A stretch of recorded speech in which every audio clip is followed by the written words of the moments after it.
Pero kung sakasakali lang, pag nakikita ko yung mga pagbumukha ng tatlo na yun, minsan yun ang nagbibigay ng dahilan sa akin na tumakbo. Para masigawan ko lang sila one time. Sa kamera. Hindi, walang biro. Pag nakikita ko lang sila, parang ako nga, kunwari mga ngampanya ko. Yan ang ano ko, yan ang aking ano eh. Yan ang aking magiging battle cry sa kampanya. Tumatakbo ko para yung mga salot sa lipunan sa kamera mawala. Para yung mga CPP, NPA, NDF mawala sa kamera. Ito ba? Ay nako. Eto, pustahan tayo. Sisisihin to kay Pangulong Duterte, oh. Paimbestigahan ng Kamara ang pagpasok ng mga Chinese sa Philippine Coast Guard Auxiliary Force kung hindi aksyon ng PCG. Depensa ng Coast Guard, humanitarian assistance lang daw ang papel ng mga Chinese. Itinanggi rin nilang espiya ang mga ito. Nasa frontline ng balitang yan, si Marian Enriquez. Hindi. May pinalutang na naman ng Kamara. Sino na naman yan? Yan yung mga sip-sip kay Romualdez. Dapat may tawag tayo dyan sa mga sip-sip kay Romualdez, eh, no? Ano kayang tawag natin dyan? Mag-suggest nga kayo kung anong tatawag natin sa mga sip-sip kay Romualdez. Mga balalay? Mga amuyong? Anong gusto nyo itawag natin dyan, ha?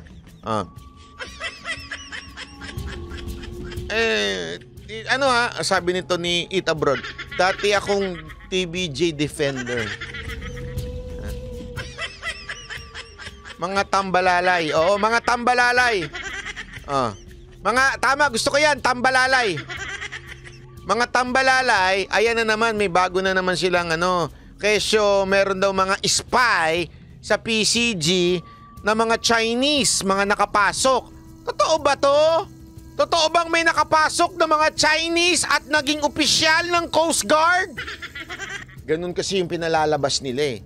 Pinalalabas nila, merong mga opisyal ng PCG o Philippine Coast Guard na mga Chinese, mga spy. Kailan yan? Nung panahon ni Duterte yan.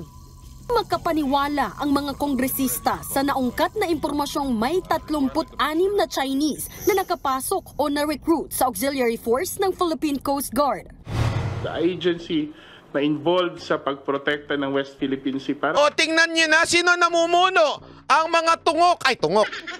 Mali, tingog pala. Sino yan tingog?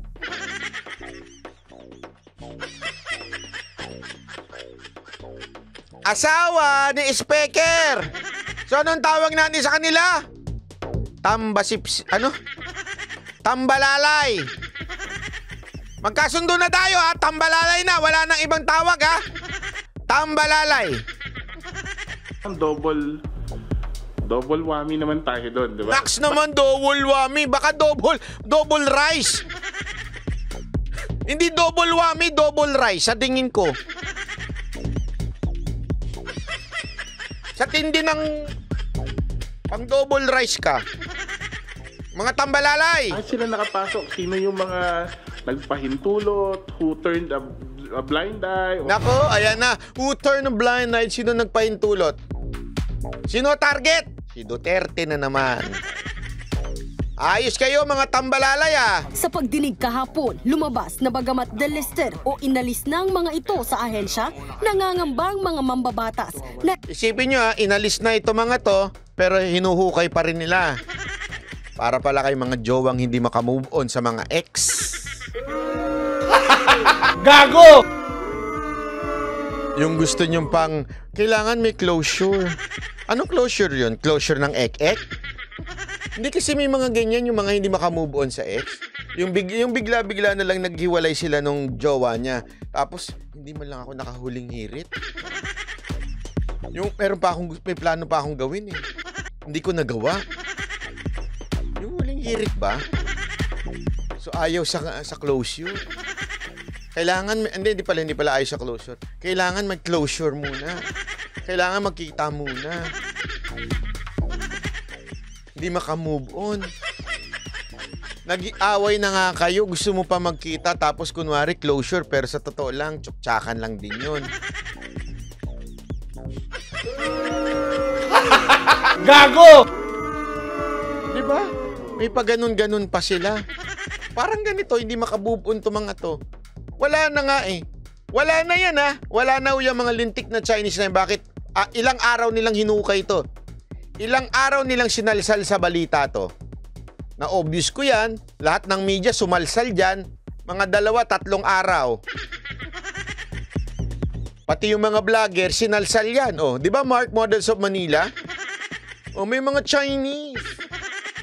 Nung panahon ni Duterte na nasa loob ng PCG. Espiya ang mga Chinese. Ayon sa Coast Guard, nasa 2 hanggang 3 taon din nanatili sa kanila ang mga Chinese. Kailan? Sabihin niyo na kung kailan! Tingin ng mga kongresista, dapat may managot dito. Kailan nga? Kailan yan? Last 2 years, 3 years. Sino ang nakaupong presidente? Yung Chinese lover.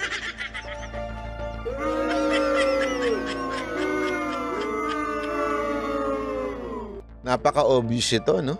Napaka-obvious. Yung galawan ng itong mga tambaluslos na to, mga tambalalay na to. I'm sure hindi naman pwedeng nangyari lang yun na sila lang. Itsura pa lang, oh. Masasabi mo ng malakas. Malakas.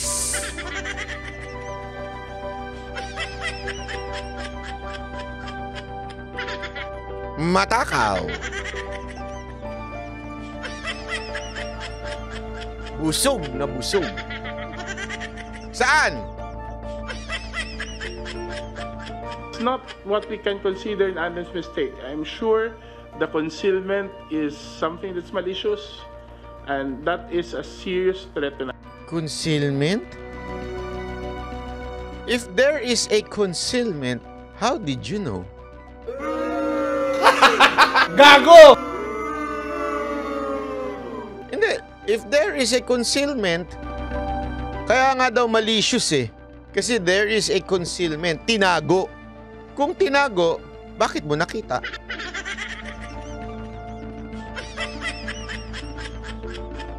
Bakit i-declare sa inyo ng Coast Guard?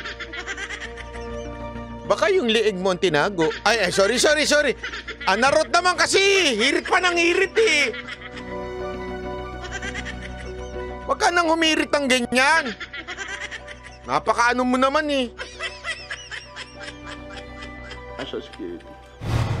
Kung wala raw mapapanagot ang PCG, mismong kamara na raw ang mag-iimbestiga. Oh, kita mo na? Grabe, no? Bida-bida na ngayon ang Makabayan Black sa kamera, di ba?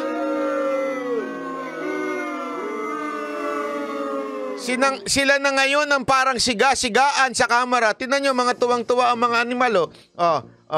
Ayan, tuwan-tuwa, oh. Kita nyo, oh, sabi nila, ngayon lang kami nagkaroon ng kapangyarihan sa kamera. Oh, di ba, oh, tuwan-tuwa, oh. Gago! Oh, di ba? Ay, nako. Ay, sabi ko sa inyo, meron na namang pautot itong mga walang yan to. Wala raw mapapanagot ang PCG, mismong kamara na raw ang mag-iimbestiga. Mukhang panahon pa ito ni dating Presidente Duterte, unfortunately. Kaya obsessed to kay Duterte. Feeling ko hindi, feeling ko talaga nag-KKFC to kay PRRD. Feeling ko talaga. Nag-KKFC to kay Pangulong Duterte. Hindi niya napapanaginipan niya na to Sigurado ako. KFC na to kay Pangulong Duterte. Tapos na Nagpapahinga na yung tao.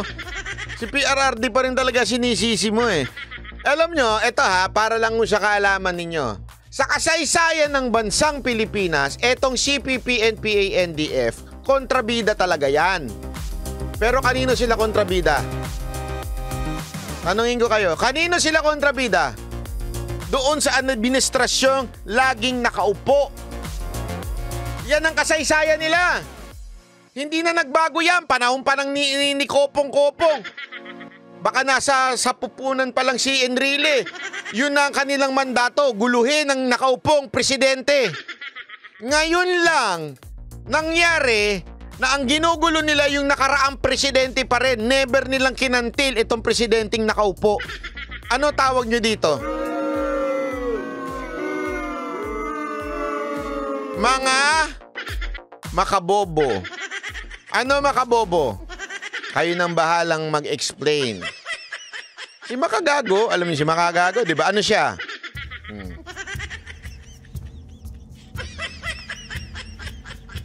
Mga tambalalay. Virginia Puruya, boss, now kulang napansin. Bakit nawala jacket? Nawala jacket ko? Tampo ako sa... Anong jacket mo? Ah, jacket mo! Hindi ko tinatanggal yung jacket mo, ha? Baka tinanggal ni Ana Roth. Ana Roth, ba't mo tinanggal ang jacket ni Virginia Puruya? Ah. Bakit mo tinanggal ang jacket ni Virginia? Love na love ko yan si Madam Virginia, ha? Huwag mo tinatanggalan ng jacket yan. Akong bahala, Madam Virginia, awayin ko si Ana Roth. Si Ana Roth kasi managing director dito, managing dito eh. Moderator dito eh. Tinanggalan ka ng ng jacket, walang niya din to si Ana Roth eh. Ana Roth, wag kang ganyan. Nagsiselos ka na naman kay may Madam Virginia. Kutis pa lang ni Madam Virginia eh. Patay na eh. pang malupitan na eh. Akong bahala, Madam Virginia, I got you. Ito si Ana Roth eh. Kaya parang tumitibay yung ating tumitibay yung ating hinala, yung ating hypothesis na meron talagang deal itong si Duterte with China. Why? May hypothesis. Binalik ko na. Scary na nga yung fact na may ganun karaming mga Chinese nationals na nasa PCG. Pero mas scary po yung fact na may mga enablers sila mismo sa hanay ng pamahalaan ng mga kapwa natin Pilipino. Maging sa may enablers!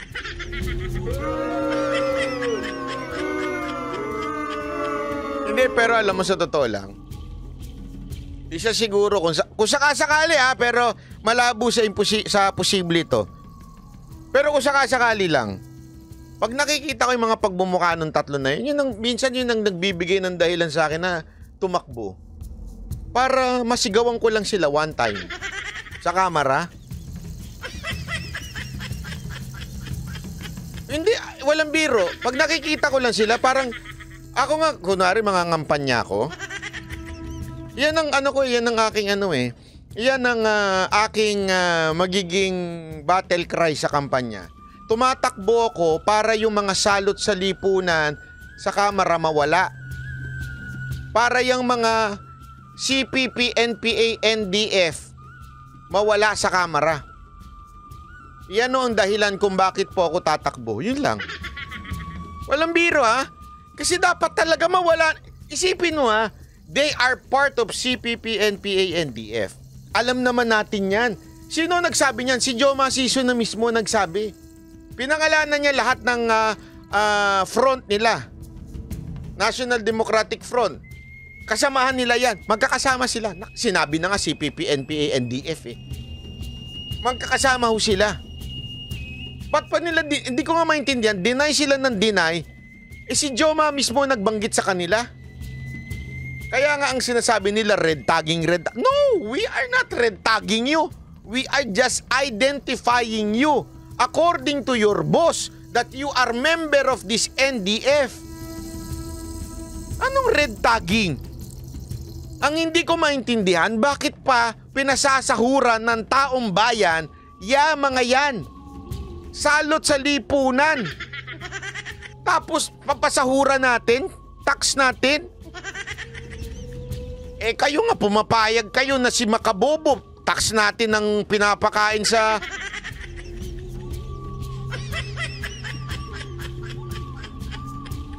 Diba, hindi po ba tayo mainis at magalit dyan? Diba? Dapat to mainis at magalit tayo dyan eh.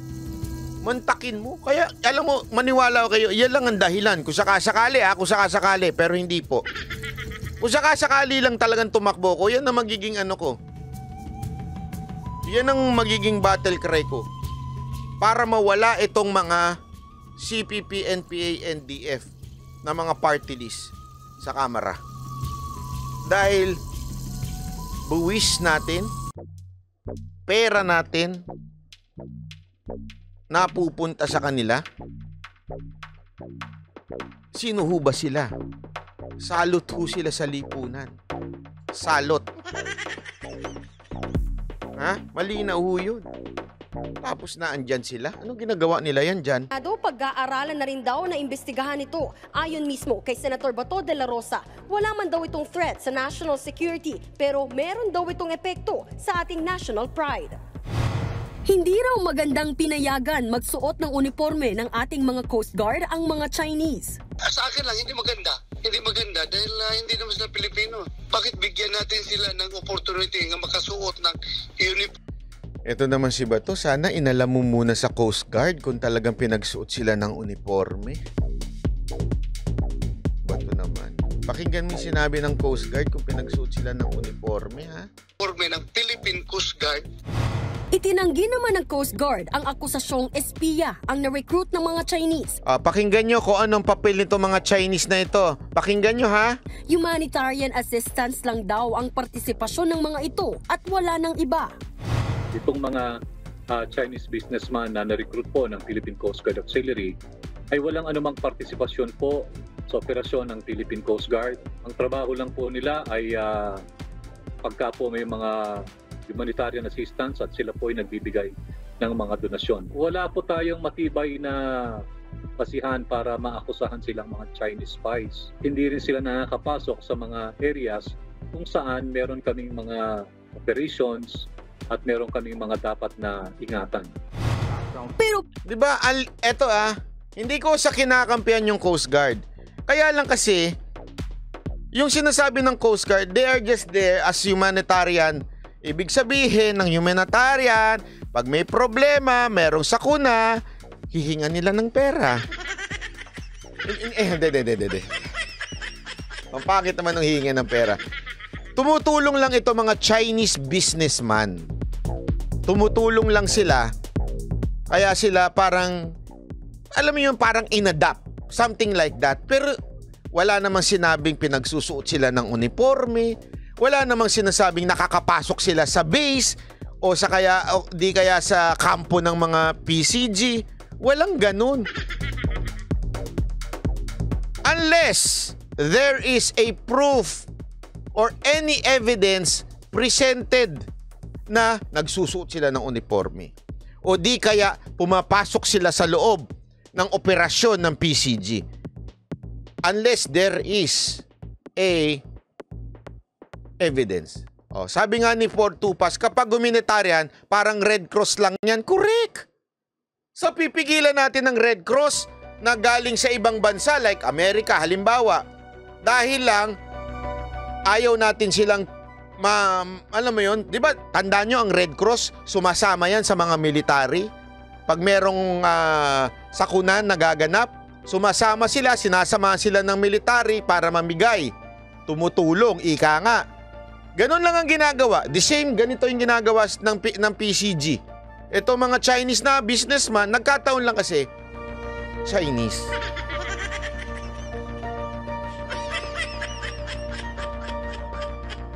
Alam nyo na, tandaan ninyo, number 1 goal ng Amerika, dungisan ang imahe ng mga Chinese sa lahat ng bansa. Kailangan pandirian ng Chinese. Ang Amerika, kami ang hero.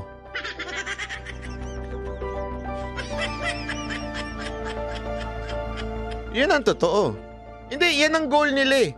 Kailangan basta Chinese, pangit. Pag Amerikano, gwapo yan, matangos ilong yan.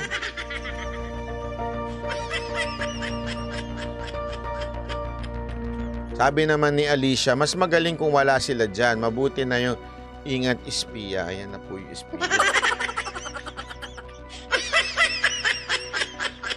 So lahat po na humanitarian na taga-ibang bansa, itigil na rin natin. Bakit yung Chinese lang?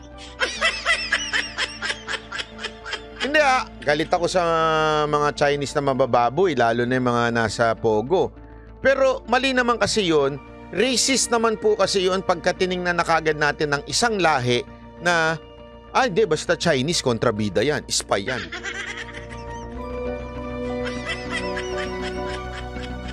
Hindi po kasi tama yung ganun Racist ang tawag doon. Kasi kung sinasabi natin yan, tanggalin na lang natin sila na Una-una, wala na sila.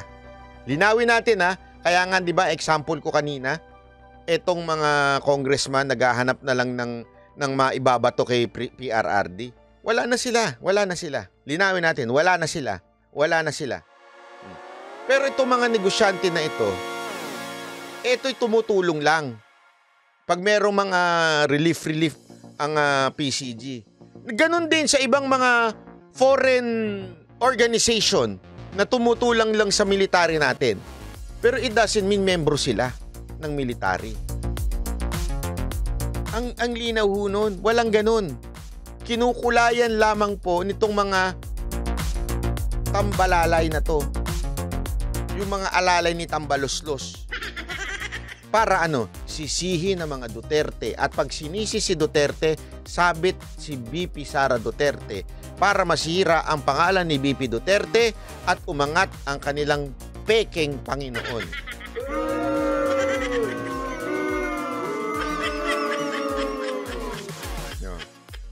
Sabi nga, wedding si Chinese president pag dumating sa White House, red carpet po.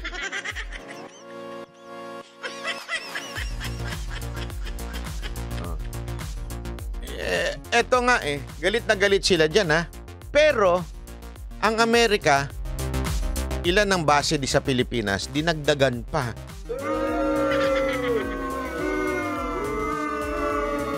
Hindi, isipin nyo pag ang Chinese nasa Pilipinas, spy. Pag ang Amerikano nasa Pilipinas, savior. Gago! Nagigets niyo? Girls talk. Salamat po. Hindi, isipin nyo na lang mabuti yun. Bakit ganun ang pananaw natin? Pag ang Chinese nasa Pilipinas, spy. Pag ang Amerikano nasa Pilipinas, hero. Pag ang Korea nasa Pilipinas, papa. Opay. Ano tawag doon? Diba? Pag ang Japanese nasa Pilipinas, luluwag ang buhay. Opa yun, opa pala. Pasensya na, hindi ako sa Korean Opa!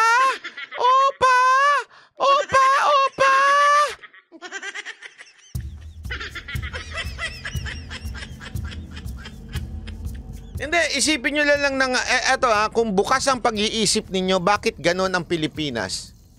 Kung bukas talaga pag-iisip ninyo, bakit ganon ang bayang Pilipinas? Pag Chinese, spy. Pag Amerikano, hero. Pag Korean, opa. Pag Japanese, luluwag ang buhay mo.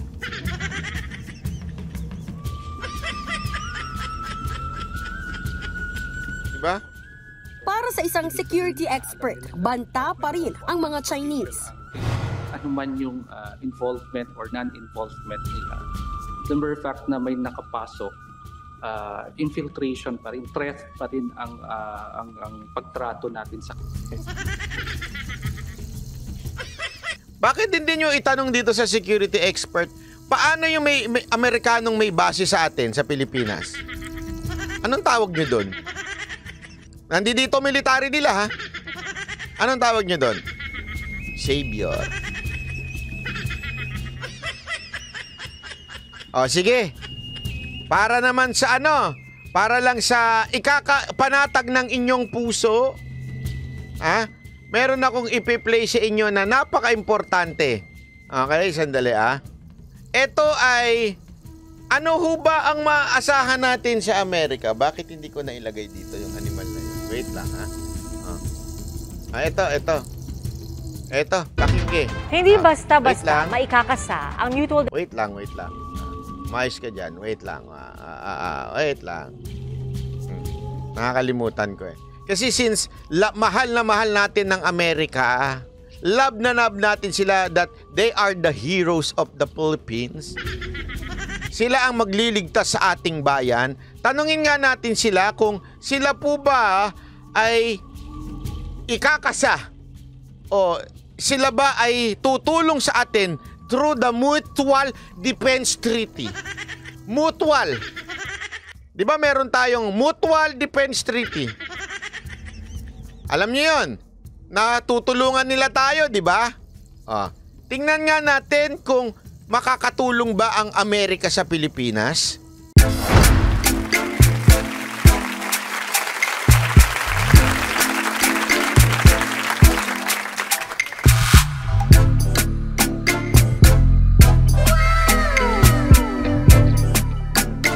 The next performance will start momentarily.